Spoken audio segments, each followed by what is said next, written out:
The Great Within, Part 4. The purpose of consciously and intelligently directing the subconscious is first, to correct every wrong, every flaw, every defect, every perversion, and every imperfect condition that may exist in the personality of man, and second, to bring out into fuller expression the limitless possibilities that exist in the Great Within. Everything that is wrong in the personal life of the individual comes from a corresponding wrong impression in the subconscious. The wrong subconscious impression is the cause. The wrong external condition is the effect. It is therefore evident that to remove all wrong impressions from the subconscious is to establish complete emancipation throughout the entire personal being of man. To remove any wrong impression from the subconscious, the opposite correct impression must be made in its place. A wrong impression cannot be removed by mental force, resistance, or denial. Produce the right impression, and the wrong impression will cease to exist. By training the mind to think only of that which is desired in actual realization and experience, and by deeply impressing all those thoughts and desires upon the subconscious, every undesirable impression will be removed. The cause of every flaw, defect, or perversion in the personal man will be removed, and in consequence, the flaws, defects, and perversions themselves will cease to exist. The entire subconscious field can be changed absolutely by constantly causing new and superior impressions to be formed in the Great Within. And every change that is brought about in the subconscious will produce a corresponding change in mind and body. There is nothing adverse in the mentality or the personality of man that cannot be corrected by causing the correct impression to be formed in the subconscious. All wrongs, flaws, or defects, whether they be hereditary or personally produced, can be removed completely through the intelligent direction of the subconscious. Every impression that is properly made in the subconscious mind will produce a corresponding expression in the personality. That is the law, and it cannot fail, but the impression must be properly made.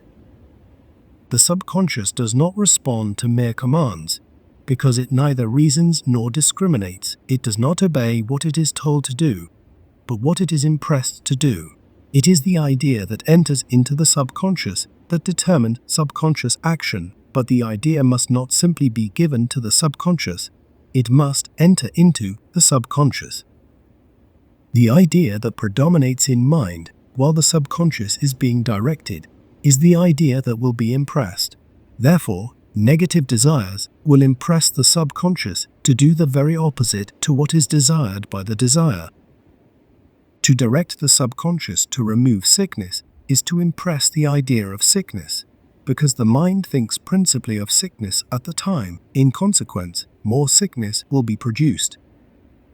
It is not what the subconscious is directed to do, but the predominant thought that is conveyed through that direction that determines results. Therefore, the predominant thought must be identical with the final results desired.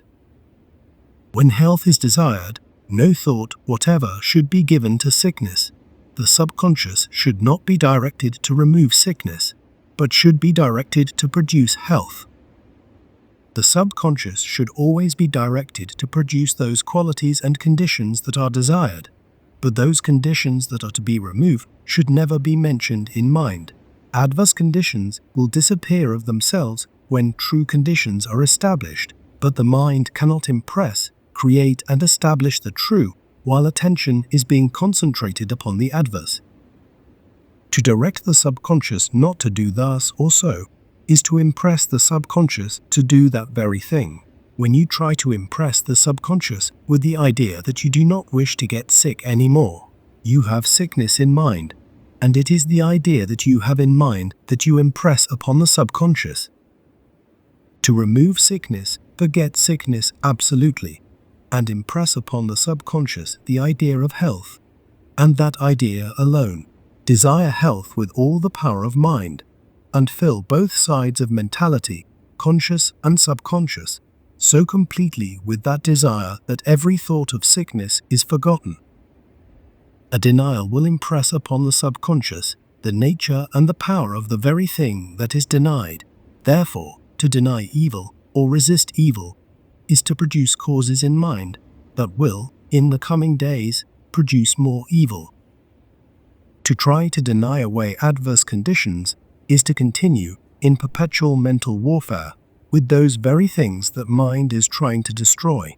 Temporary states of seeming freedom in some parts of the system will be followed regularly with outbreaks of adversity in other parts, while the subconscious cause of undesirable conditions in mind or body will not be removed.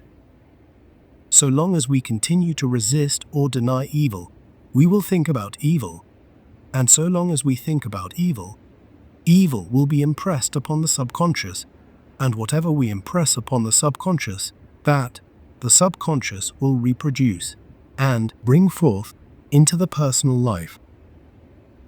When we have a great undertaking that we wish to promote and desire to secure as much added power, ability, and capacity as possible from the great within, the subconscious should not be directed to prevent failure. To think of failure is to impress the subconscious with the idea of failure, and detrimental conditions that will confuse the mind and produce failure, will be expressed. All thought of failure should be eliminated, and the subconscious should be deeply impressed to produce success. The subconscious will respond by bringing forth the power, the capacity, the ability, the understanding, and the determination that can and will produce success. End of The Great Within, Part 4.